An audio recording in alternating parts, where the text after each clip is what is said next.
Welcome to the Pacey Performance Podcast. Today, I'm speaking with hamstring injury researcher and lecturer at the School of Exercise Science at the Australian Catholic University, David Opar.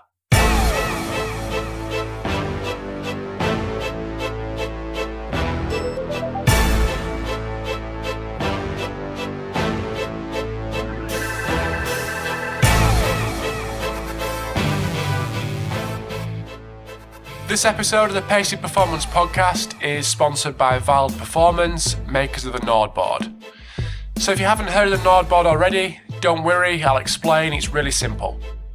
So the NordBord is a fast and accurate way to measure hamstring strength. So as practitioners, we can do very little about athlete age and previous hamstring injury. But what we can do something about is our athlete's eccentric strength, and that's where the NordBord comes into play. It isn't going to get your athlete's hamstrings bulletproof, but what it is going to do is going to give you the right information so you, the practitioner, can make the right decision at the right time. With the NordBord now available and being bought by the likes of David Joyce at the GWS Giants in the AFL, if you're interested in finding out more information, you can email info@valdperformance.com or visit valdperformance.com. Thanks for tuning in to episode 73 of the Pacey Performance Podcast. So today we've got David Opar discussing hamstrings and hamstring injury. So we also discuss Nordics and practical hamstring injury prevention, as well as the NordBord and its integration into a injury prevention program. So just before we get onto the chat with David, I just want to ask you, if you are one of those listeners who is tuning in regularly, and you listen via iTunes, it'd be great if we could get a couple more ratings and reviews on iTunes. So I think we've got currently about 30, so to get a couple more would be great, just so it kind of raises the profile of the podcast and more people can access it or know about it and then access it. So thanks very much for your support over the last couple of months. Here is the interview with David Opar. Hi guys, thanks for tuning in to the Pacey Performance Podcast. So today I've got David Opar coming from Melbourne, not Brisbane, Melbourne. So I just want to thank David for his time on a Monday evening to chat to me. So welcome to the podcast, David. Thanks for having me, Rob. Pleasure. So just want to give us a little bit of a background on who you are, if people aren't aware of you, and your education, your background, and what you're currently doing. Yeah, sure. So I'm an exercise scientist, educated at a bachelor degree at RMIT University. And after that, or after I completed that, moved up to Queensland, to Queensland University of Technology to do my PhD under Dr. Anthony Shield up there. And really from that point on, my focus has been on hamstring injuries and hamstring injury research. So started that up with Tony, and now I'm back down in Melbourne at the Australian Catholic University. And so we have a growing research team down here in Melbourne as well. So as an exercise scientist, as an exercise scientist working in sports injury, we often get confused as being physiotherapists. But we're really trying to apply a lot of the principles in exercise science into, in this case, hamstring injuries, which has been somewhat successful for us. Mm-hmm. So you've been, like we were discussing before, you've been all over the world, seeing how practitioners work and getting out and about on plenty of long haul flights. Yeah, so I mean, as I said, we've been fortunate enough to have some things that have been of interest clinically and to practitioners, and so that's afforded us the opportunity to go and meet with a lot of really good people working in really good places. And so we've been very fortunate from that perspective, but it allows us to keep the applications of what we do from a research perspective at the forefront of our mind, because we see and are able to speak with practitioners and clinicians really regularly. So it really does sharpen the focus for our research to try and make sure that it has transference and uptake as quickly and as readily as possible. Mm-hmm. So with you traveling around, obviously seeing lots of practitioners, as we know, and your research itself, what hamstring injury trends are you seeing across different sports that you're coming across?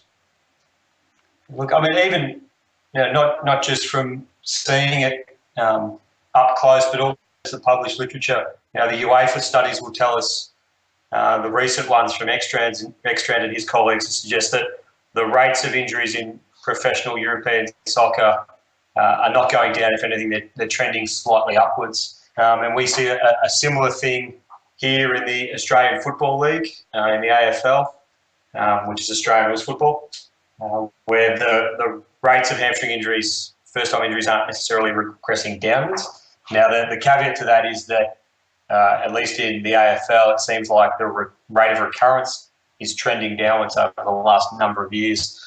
So it still seems like identifying those at risk and implementing some of the best preventative strategies is still something that's either eluding us from a scientific perspective, or the application and implementation of that is something that's quite difficult in the applied environment. But it's no doubt, still an issue, and still something that a lot of people, including us, are grappling with.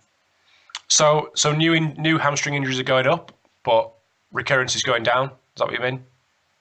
Yeah, look, that's the AFL data. Okay. So it looks like recurrences over the last probably 10 or so years now are trending downwards, but it doesn't really seem to be much of a change in first-time injuries. So they're either remaining relatively constant, or, as I say, with the UEFA data suggests that they might be trending slightly upwards. So why is that, do you think? There's a heap of possible explanations, and to identify the root cause for a problem that's been around for so long is really, really difficult. I think what we've got with developing scientific understanding and evidence bases, that's being probably matched with an increase in the demands of the game, where hamstring injuries are most prevalent. And so whilst we're learning a lot of new stuff and hopefully implementing some new things as well, what's being asked of the players, whether it's from intensity within games or shorter turnarounds between games and less recovery, the combination of those factors tend to have largely offset. So whilst practice is probably getting better, we're also then getting athletes having to do more as well. And so it might be, a constant ongoing battle that's never resolved. It's a little bit like going to any place of work. You have risk of injury inherent to that job, and it might be that for footballers or athletes in running-based sports, that risk of hamstring injury is always there. And it's that balance between, what can we do to prevent compared to how much, we need to maximise and optimise performance as well. And they sometimes tend to chide against each other. But, in the ideal world, your preventative strategy should aid performance as well. So you mentioned prevention there. So what does the research say with regards to what practitioners can do to go about trying to prevent injuries, hamstring injuries? So in the prevention literature, it's probably actually, if you look at the number of studies, relatively sparse. But the main ones that come to mind is Carl Askling's work from more than 10 years ago now, where he implemented yo-yo flywheel training for the hamstring. So really just a piece of kit and a methodology that allows you to augment the amount of eccentric load or eccentric force required during a typical leg curl type movement. So you're really able to overload the eccentric phase. And in Carl's study, they did pre-season intervention with the yo-yo flywheel in a small group of soccer players, and then another group who didn't do it. And he found some pretty potent effects for the intervention group. And so, to my mind, that's one of the really early studies that looked at prevention in a scientific way. And a lot of Carl's work has been focused on eccentric strength, and particularly at long muscle length. The logical follow-ups to that are the two studies, randomised control trials, which have looked at the Nordic hamstring exercise and found that it has a pretty potent preventative benefit, not only on first-time injuries, but then also recurrent injuries. So Jesper Petersen and Christian Thorberg and Per Holmich and the group from Denmark published a paper in 2011 that showed that quite nicely. And then there's recently been a study by the Dutch group in Vanderhorst who've shown a similar finding that Nordic hamstring exercise seems to prevent injury quite well. Now, that's the published evidence, and of course, it doesn't preclude the possibility that a number of other factors are really important. for hamstring injury prevention as well. It's just that we're probably looking at more lines of indirect evidence. So why is there, I've listed a number of studies there looking at Nordics.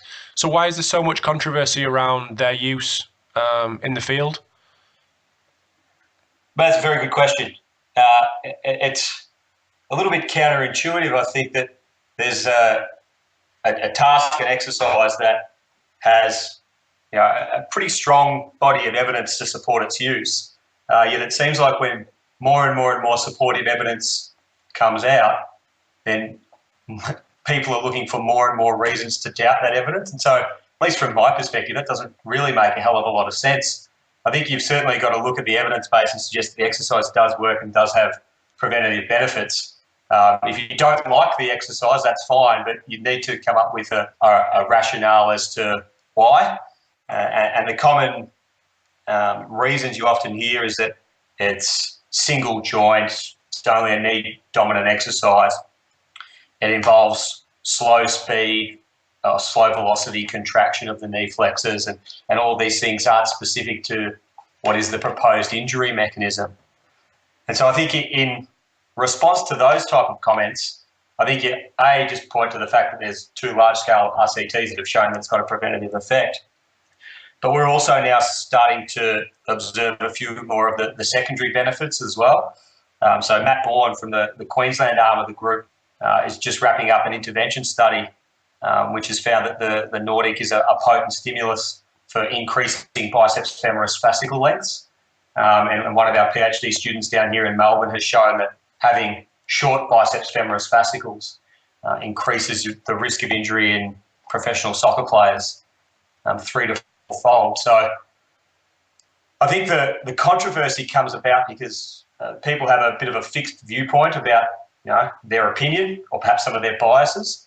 But I think it's just the evidence now is mounting so strongly, both direct evidence and indirect evidence. And so I think people can come up with limitations for the exercise, but ultimately it does what it's designed to do, and it probably does that by a number of different mechanisms. But you're always going to encounter people who tell you that the exercise isn't functional. And I think from our perspective, we see it as much more of a structural exercise. It's going to change structural features within the hamstring muscle group that ultimately should have a downstream effect on your risk of injury. Now, just because it's not specific to the injury mechanism doesn't mean it can't have some of those effects. So these people that are hammering the Nordics, what alternative are they offering? If they're not going to do Nordics, are they saying this should be better or that should be better, or just saying, I'm not doing Nordics because X, Y, and Z? Yeah, I think that differs across the board.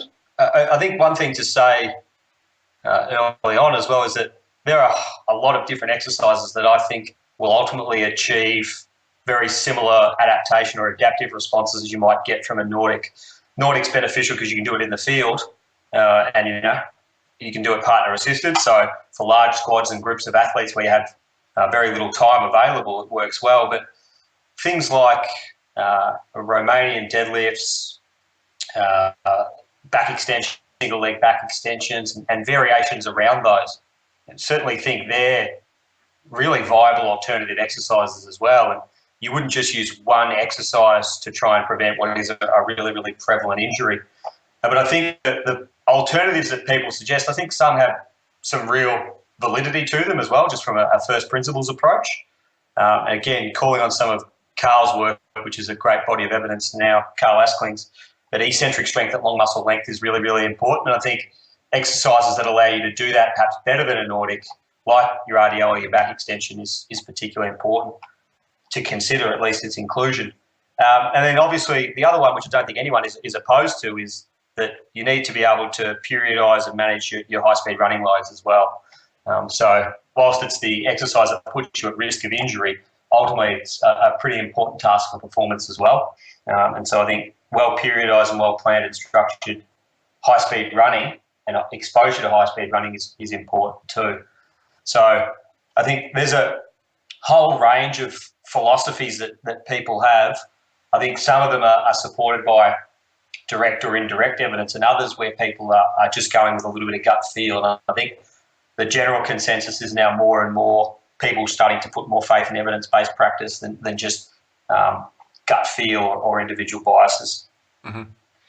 So what are you seeing as in a typical, whether it be AFL or soccer or rugby or whatever it may be, like a typical Saturday to Saturday schedule?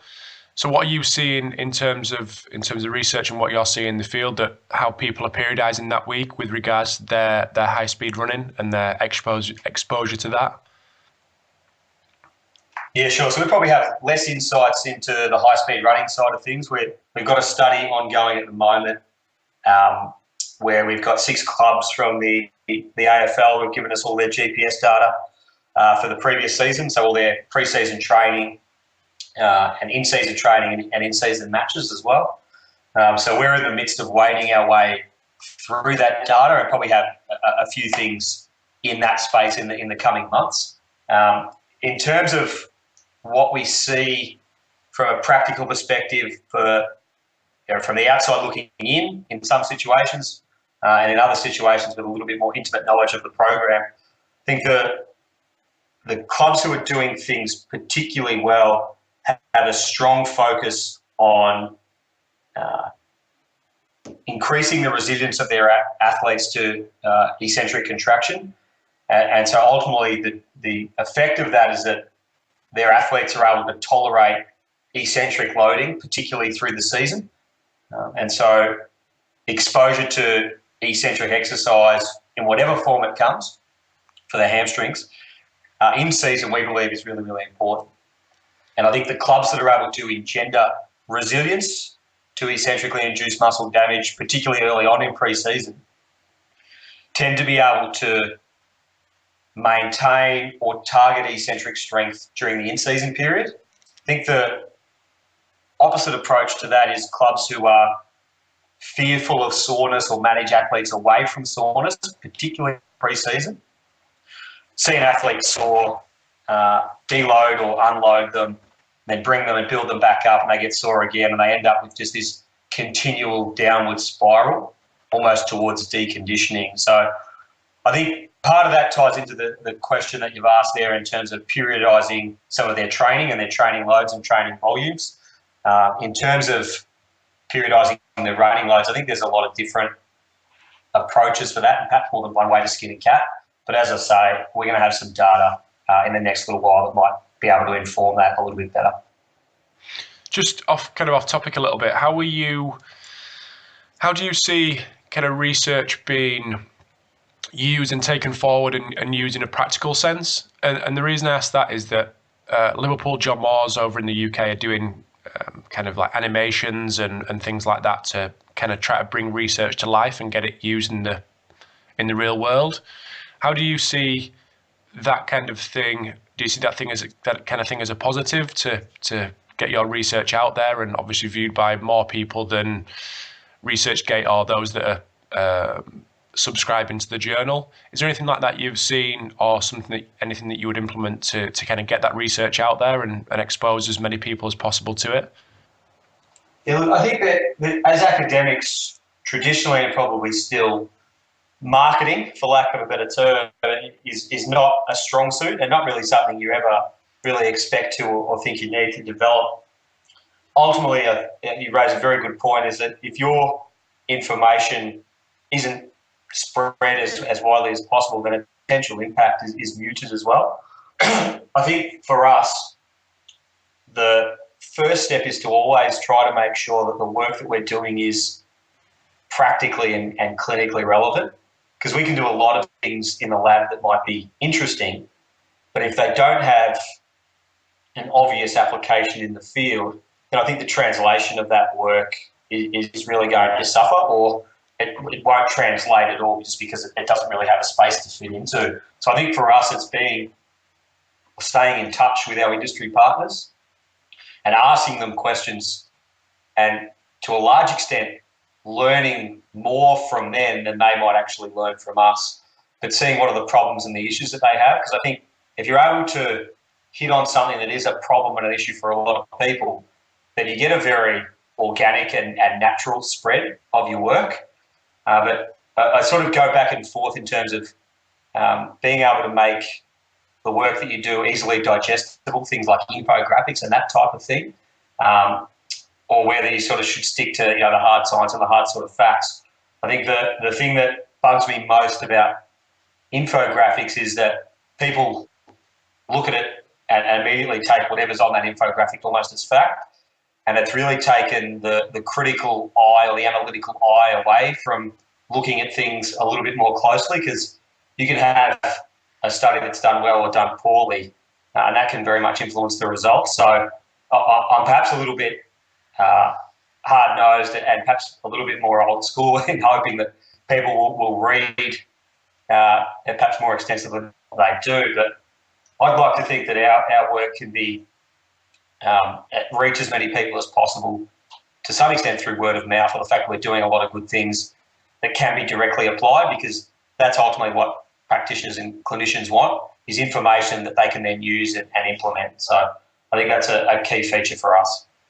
Do you think that kind of connect is something that's done well at present, that connect between researchers and what's practically needed in the field?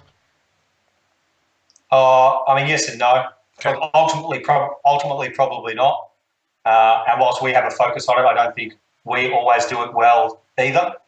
It's something that, particularly in the world of sports science and elite sport, is difficult because they're two vastly different environments. Now, the university sector is slow-moving and methodical, and the world of elite sport is, I needed things yesterday.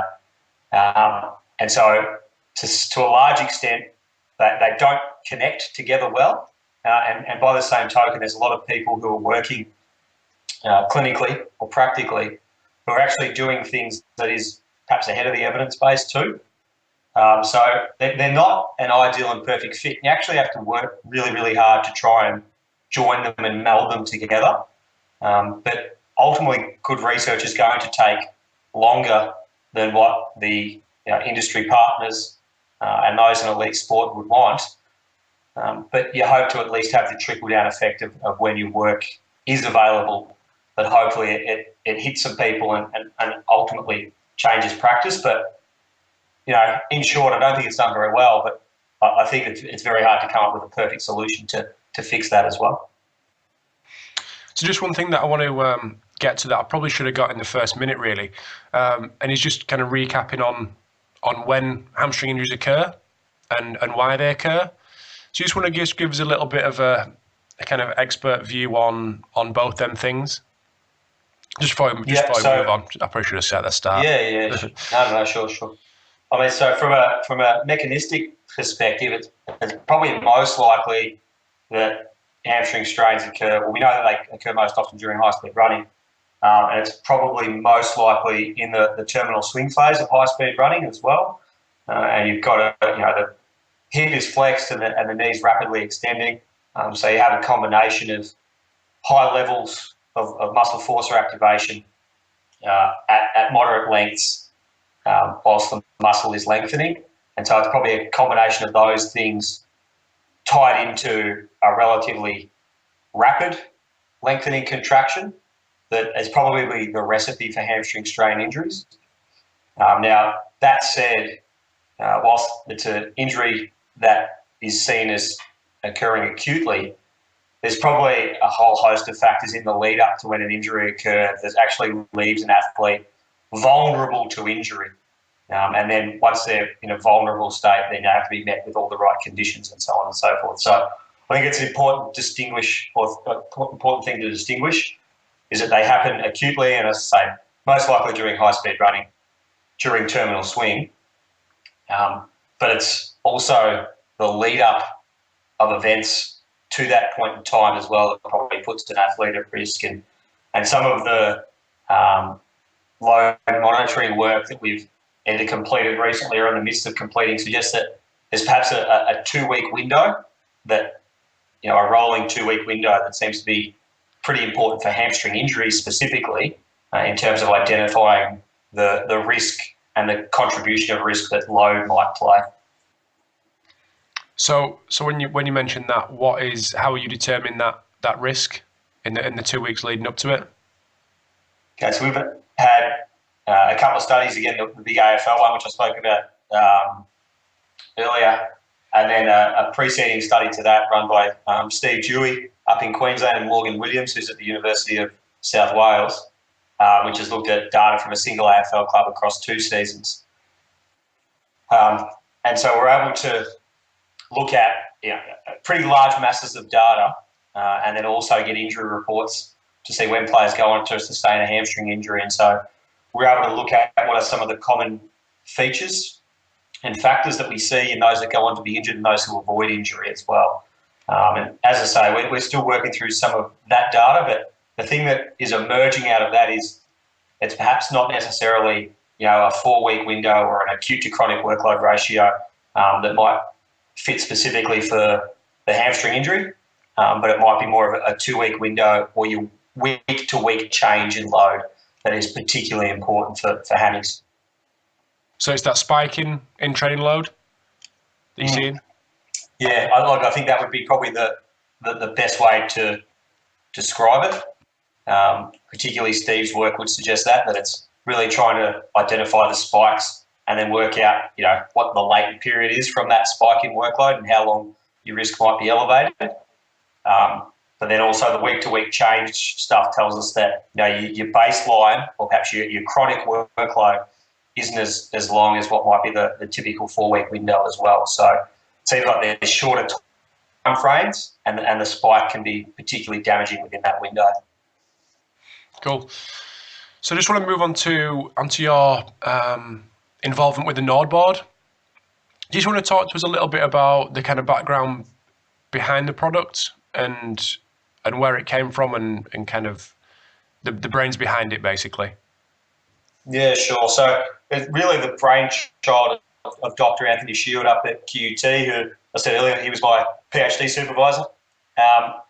And so pretty early on in my arrival up to Queensland, Tony started talking about the idea of instrumenting a device so that we might be able to quantify and measure knee flexor forces during the Nordic hamstring exercise. And so prior to that, we'd done a just very small intervention study using Nordics, and I'd had just my father-in-law knock up a very basic, simple rig so that I didn't have to hold people's ankles down whilst they basically fell forward. And so the logical extension from that in Tony's mind was to actually use individual ankle braces instrumented with a load cell so that when we strapped people's ankles in and they started to fall and resist the fall through the range of motion, they could actually pull up on some braces or some ankle hooks. And that force could then be measured by the load cells and we could get that information just fed through to a computer. The real motivation for us was we thought eccentric strength was an important marker and measure. But to that point in time, the only way we could really quantify it was isokinetic dynamometry. And we had a few failed attempts at getting to integrating that with elite clubs, partly because you had to go off site to get tested and the athletes had to come to the facility for a period of time. And to get through a squad of athletes would take us 2.5 days. And so there was a cost to the athlete, cost to the team, cost to the program. And then typically the athletes would pull up pretty sore as well. So there was a lingering effect of that testing too. So considering we knew a lot of clubs were doing Nordics, it seemed like a logical exercise to find an instrument. And that was really the genius behind Tony's idea. So we were able to get a little bit of seed money from QUT to knock up the original prototype. And from there, had a little bit of a play around, and then we worked on the reliability at QUT as one of my PhD studies. And then from there, we're probably fortunate in a way that the university has an IP and commercialisation avenue and pathway, which is able to identify the work that's being done at the uni that might have potential to be taken, onto a grander stage or to a larger audience. And so at QUT, that was a mob called QUT Blue Box, and they were great in funding some ongoing research to develop more of the science and the evidence base, which was particularly important for them. And that was the funding that ultimately allowed us to run our first prospective study in the AFL, which has been published now for a couple of years. And so in that study, we were able to get, I think, 5 teams to measure in pre-season, and we just looked at hamstring injury rates and whether those who got injured had lower levels of Nordic strength or higher levels of Nordic strength. And so the findings from that study, to us, were probably surprisingly good. We didn't expect to see as strong an association or relationship as we did. And then from there, the university wanted to continue the research side of things and make sure that from a scientific perspective there was rigour. And then the flow-on effect from that was then that there was a startup company formed a little bit over 12 months ago now, which has been responsible for taking the device and turning it into ultimately a commercial product. And we've used it now for 4 or 5 years, but for us it works as a great tool for a field test of eccentric hamstring strength that can get lots of athletes through in a small period of time. So that's a very truncated timeline. There's been a few peaks and troughs along the way, but it's now at a point now where there's something Tony and I have worked on for a number of years now is now an available commercial product. And so having been involved in that process is a pretty cool one. Mm-hmm.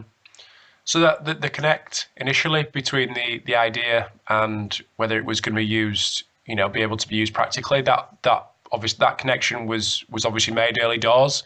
Is this something that you guys want, whether it be AFL, soccer, and that was obviously a positive response to mean you could move forward? Yeah, look, I think that the initial work was done in the lab, developing a prototype, and going from there. It was then, I suppose, the offer to some clubs to say, hey, would you be interested in trying this, and in return, would you be willing to give us some data? And I think the feedback we got at, initially early doors and probably all the way through the process has been really positive. But again, it was one of those early triggers for us to focus on some of the transference of our work. But from there, it's really just, it's the interest in it has grown quite rapidly. And I think the university, did the right thing in making sure that the scientific rigour was there. But ultimately what that did was that there was a lot of people who were trying to get their hands on a prototype who at the time just couldn't. So at least for us, that was validation that the idea was good. And I think now that there's more and more people who have access to the measure and the device, we'll really start to see the next level of growth in terms of its use and its application, because there's heaps of very smart people out there who are probably doing things that we never thought about or never considered or never had access to athletes and that type of thing. So I think it's a really exciting period now to see where other people take this idea and what they look to do with that data. Nice. So just to wrap up, so one last thing, future directions for you and your research. Where do you see your kind of path lie in the next couple of years with regards to hamstring injuries? Yeah, sure. So I've got 2 or 3 PhD students down here with me at the moment. I think the ones that are most intriguing and interesting to me is we've got a guy here, Jack Hickey, running an acute rehab study. And so there's been a pretty big increase in recent times in acute rehab studies that have been published. So from Gus Ruurink and De Vos and those guys over in Holland, there's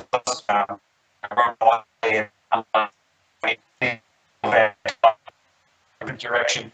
Jack's actually looking at whether pain-free range of motion during hamstring rehab is actually necessary, or whether restricting people to pain-free range of motion during the acute stage of rehab or the early stages of rehab might actually limit the adaptive response to some of the rehab exercises.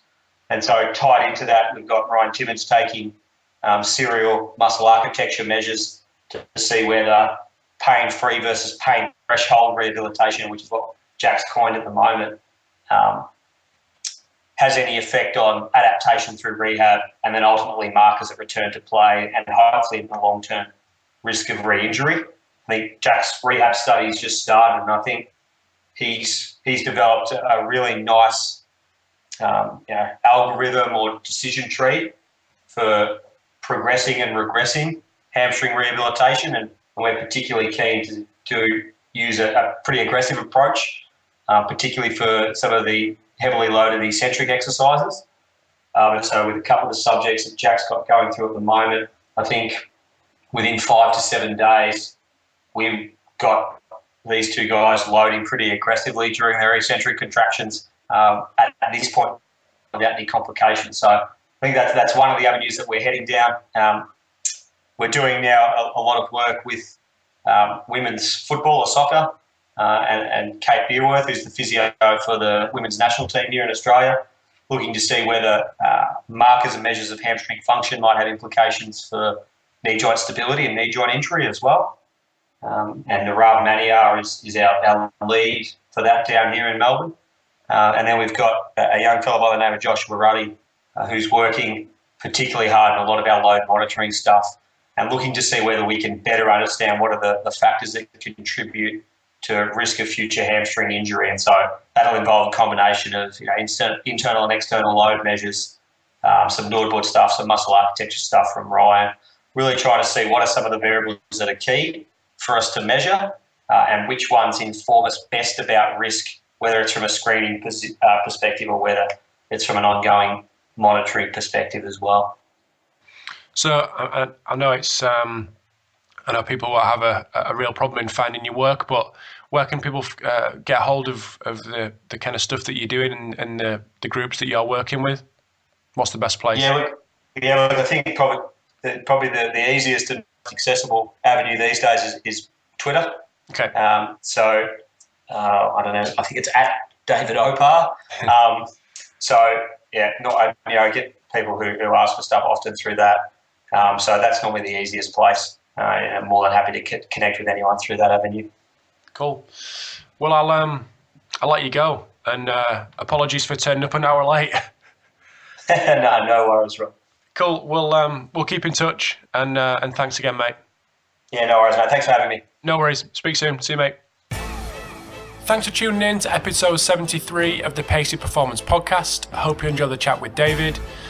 If you are one of those regular listeners who listens via iTunes, to have a rating and review would be great. So just pop over to iTunes, whether it's positive or negative, just to have more reviews on there to get the word out there of the podcast and allow other people to become aware of it and hopefully access it, would be great. So thanks for your support over the last couple of weeks, months and years, and I will speak to you in episode 74.